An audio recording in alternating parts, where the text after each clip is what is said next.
In-band terminal functionality.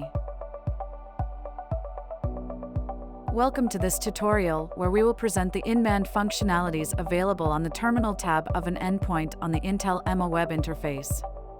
We will show how to execute commands in the background on the remote PC, which is one of the in-band Intel EMA functionalities.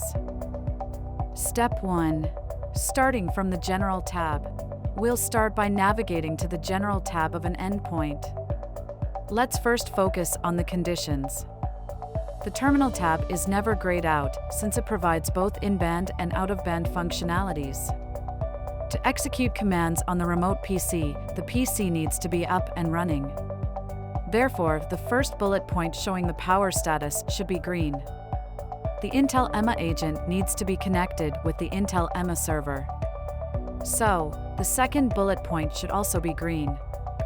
If both bullet points are not green, you cannot execute commands on the remote PC. Step 2. Terminal tab. Click on Terminal.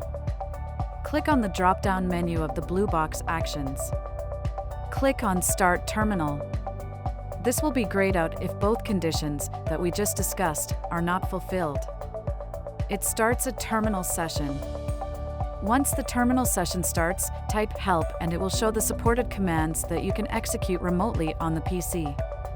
For example, you can open a shell in the background on the PC by using the command window cmd.